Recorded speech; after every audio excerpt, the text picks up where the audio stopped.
Alright, I'm going to show you guys how to crochet. I'm making this video for anybody who wants to learn how to crochet, but I'm specifically making it for my niece Evie, who I recently sent a hat and an infinity scarf as kind of some examples of fun things that she could do on her own when she learns how to crochet. So I'm making this video for her to be able to learn, but I think anybody could watch it and learn. That's how I learned how to crochet. I watched YouTube videos. I had to watch a lot of them because some of the videos were really advanced and some of them were almost too slow, like they were explaining the history of crochet, which I just didn't really care that much about. I just kind of wanted to learn how to do it. Some things that I learned, okay, basically what you need here is a crochet needle. Doesn't really matter the size. The bigger the needle, the bigger the loop is going to be. The smaller the needle, the smaller the loop is going to be. Usually for a hat, you can do a smaller needle. For something chunky like this kind of yarn, you're going to do a thicker needle. Thicker yarn, thicker needle, smaller yarn, smaller needle. Easy enough. Okay. I'm just going to use this yarn right here. I've already used some of it for making some hats. One thing I learned just by watching some people is that instead of grabbing the side of the yarn, the beginning of the yarn that's on the outside of a ball of yarn, go for the one that's on the inside. See how this one's kind of coming out of the middle? You kind of have to dig in there and pull it out, and it may come out in a whole chunk, but that way it comes out so much easier and you don't have to worry about this thing flopping around on you. It's really annoying once you start going. It's nice when the yarn just kind of feeds out easy and naturally. Okay, so once you do that, find the beginning of your yarn. So here I've got a pile of yarn, looking for my little tail here. Okay, so beginning of all crocheting projects are going to basically start with a slip knot. So you take your yarn and you're going to make a little X, a little loop. Make an X that's facing you. Take the long part of your yarn and you're going to feed it through this loop, like so. And then pull both pieces down to make a slip knot, okay? One more time. You should be able to pull it and come right off. If it's a true slip knot, it'll come right out. If it turns into a knot, then you did it wrong. Okay? Two hands here, make a loop. Fun little loop, little bunny ear loop. Make sure that it's crossed right here, if you can see that. Hold it with these two fingers, take the long part of your string, feed it through the loop, and pull it tight, okay? Doesn't really matter how big it is because you can adjust it. All right, now I am going to do that one more time because my tail was a little long.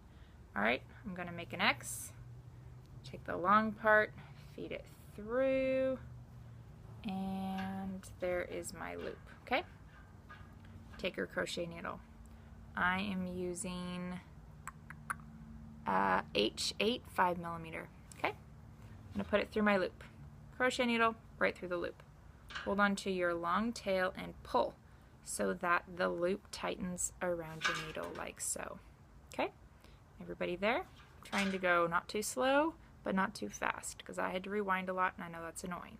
All right, now, second part that's very important is your feeder hand. Basically, one hand is going to hold the needle and this yarn, while your other hand is going to feed the yarn through. And there's a certain way of doing it that makes it easy. Okay?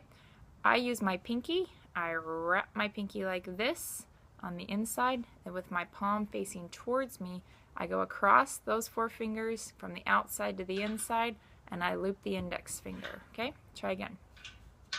Have your palm face you, wrap your pinky from the inside to the outside, drag it across all four fingers to the outside of your index finger, and wrap.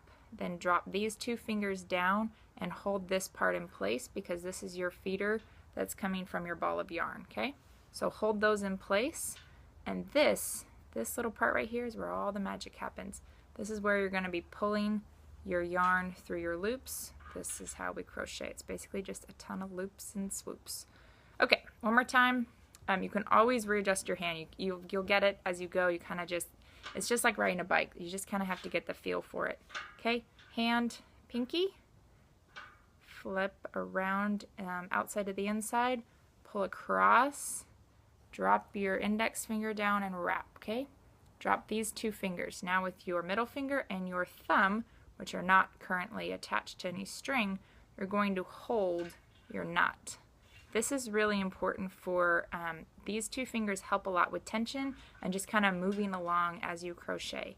What we're going to start out doing, just because I don't like mindlessly crocheting, I like working on something, so we're just going to try to make a straight scarf, which I felt like was the best tool for practice because it's easy. You're just basically doing rows, one on top of another, one on top of another, just to get the feel for it, the feel of holding your feeder hand, holding this needle, and looping around.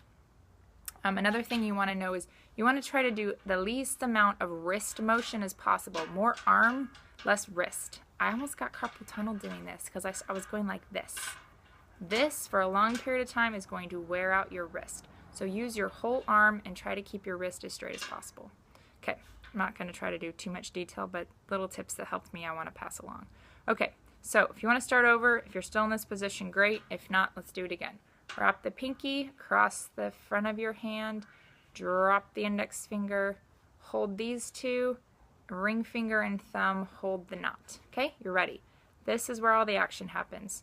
The needle comes in towards you, it loops around, and it goes through the whole, the first slip knot that you created, okay? Let's do it again, okay?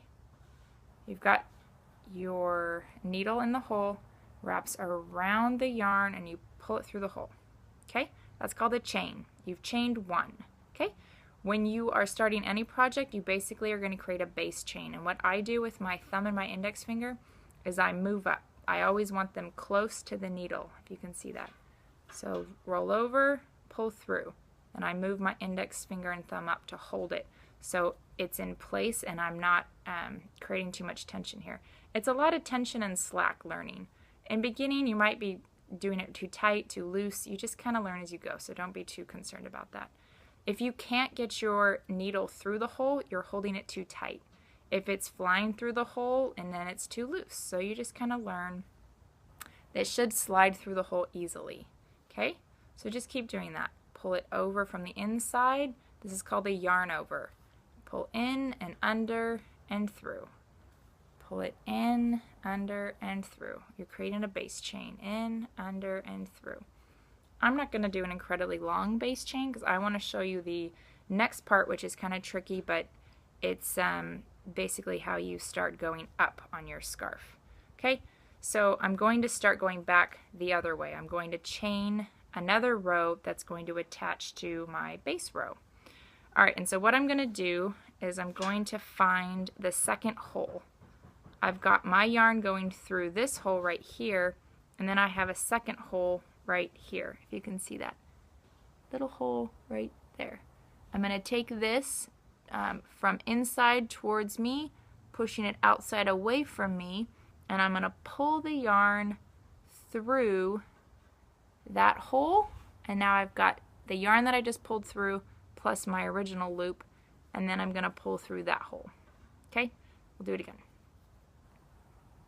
Alright, here we are with our original loop. Okay, if you crocheting is really easy. If you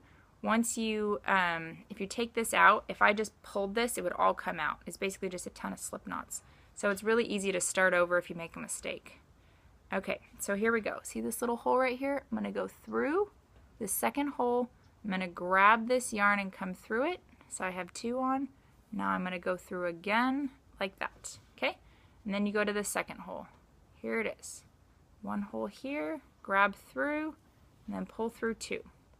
So you push your needle through the next hole first, push it through, grab the yarn, pull it through that hole you just made, use your index and pinky, I kind of pull it away from me, pull it down, pull the chunk that you're working on, and you kind of hold this to create tension. Then you pull through those two, and you're just gonna, mine's kind of loose and whatever, you're just learning, just practice. Okay, through the base, through one, through two. Okay, next hole through one, through two. If you have to rewind, start over, it's normal, but I'm sorry, I know it's annoying. One, two. Okay, one, two. I'm just going to kind of get to the end here. You have to go through the very last hole and it may be kind of tight, but you got to get through that one, otherwise your scarf is going to start to look kind of tapered. If your scarf starts to look tapered, you know that you didn't go through your last hole here. Okay, now you've come to the end, so you're even, you've got one row on top of the other. Now you have to chain up one. This is crucial, otherwise you will also get a tapered scarf, which I did for a while and I couldn't figure out what was going on. You have to chain up one at the end of every row to start a new row, otherwise it's going to start doing like a pyramid. Alright, then you flip it around and you're going to go back the other way, and this is basically what you're going to do the whole way until you decide your scarf is long enough. Okay, you see on top here how it's kind of a braided look? For the third row, you're going to take your needle and you're going to go through the top. You're going to go through that braid. There's little holes in the braid, and I don't know if you can see them, but if you look at it, you've got a hole here. Here, I'm going to use my needle. You've got a hole here that you can go through, and then the next one is right here. Mine's kind of tight. Okay? Basically, you're going to be crocheting through these holes, through the top of this braid, but through both of them. Okay? So you're going to push it through this hole. You see that? Okay? And then you're going to do the same thing. You're just going to pull your yarn through that hole and then pull it through too. Okay? You're going to do that the whole way through. Push it through the top part of the braid. It's a really big, easy hole. It's hard to miss. If it's hard to push your needle through, you're probably not pushing it through the right part of your chain. So it should be a really big gaping hole, and that means it should be easy to go through it and then pull through. It could be that maybe you chained it too tight. That's possible, but you can just pull it out and start over. Okay? Push through here, pull through, and then chain through the 2 loops. You should always end your chain with just one.